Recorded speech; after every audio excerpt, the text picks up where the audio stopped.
Ya, puji nama Tuhan, terima kasih kita berjumpa kembali, kita mengucap syukur kepada Tuhan, dan saya ucapkan terima kasih kepada seorang penanya yang menanggapi dari tayangan kita di Fakta Unik. Dia bertanya tentang, lebih tepatnya meminta penjelasan untuk saya bisa menjelaskan di dalam Yohanes 17 ayat yang ketiga. Dan saya coba menebak-nebak, kira-kira yang ditanyakan ini berkisar tentang satu-satunya Allah yang benar, dan Yesus Kristus yang engkau utus. Jadi tentang status Tuhan Yesus juga dikaitkan dengan hidup yang kekal, dan lebih tepatnya saya akan bacakan secara lengkap Yohanes 17 ayat yang ketiga.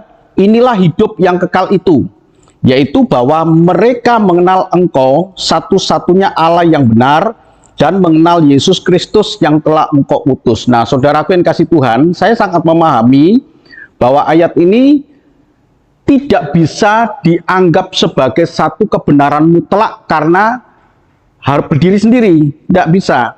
Jadi harus kita lihat secara keseluruhan dari seluruh ayat yang ada itu ya, dari seluruh ayat-ayat yang ada di dalam Alkitab. Jadi tidak bisa satu ayat dianggap sebagai satu kebenaran yang mutlak.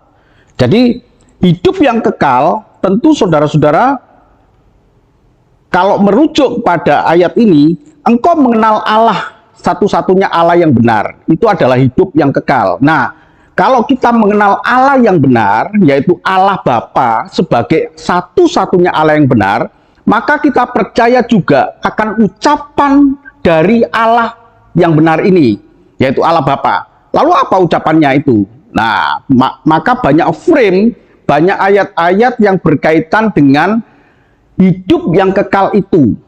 Ya, salah satunya Allah Bapa yang kita percaya itu ya. Jadi kalau kita harus percaya sebagai satu-satunya Allah yang benar, maka kita percaya kepada ucapan dari Allah Bapa ini.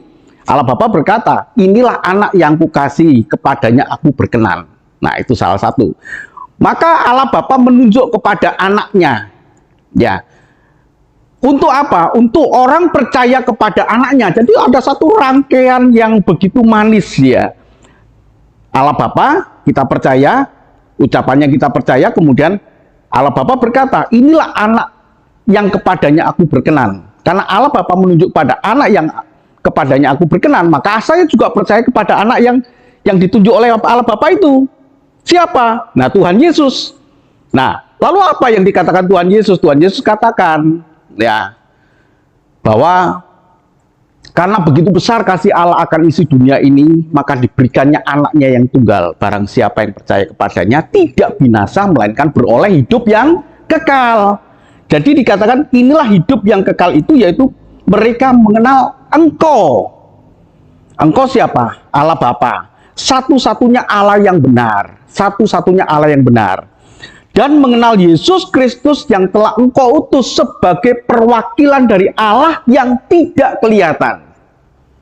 Nah, kita kan ingin tahu Allah yang tidak kelihatan itu yang bagaimana. Tuhan Yesus katakan, cukup lihatlah aku. Jadi, saudaraku yang dikasih Tuhan, ada banyak status di dalam Tuhan Yesus. Status pertama adalah sebagai anak manusia.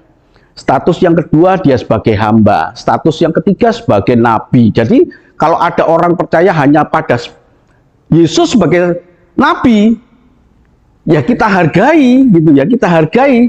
Tetapi dia hanya sebatas itu. Sayang sekali dia hanya sebatas itu. Dia tidak melihat secara keseluruhan dari ayat yang ada, seperti dikatakan dalam Yohanes 1 ayat yang pertama, pada mulanya adalah firman, firman itu bersama-sama dengan Allah, dan firman itu adalah Allah, gitu ya.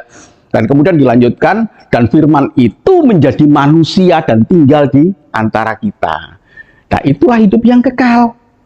Jadi hidup yang kekal itu percaya kepada Allah yang benar, satu-satunya. Apa yang dikatakan dia, itu yang kita percaya. Ternyata di dalamnya, dari perkataan Allah Bapa itu, larinya kepada anaknya yang membawa keselamatan bagi kita. Itulah hidup yang kekal.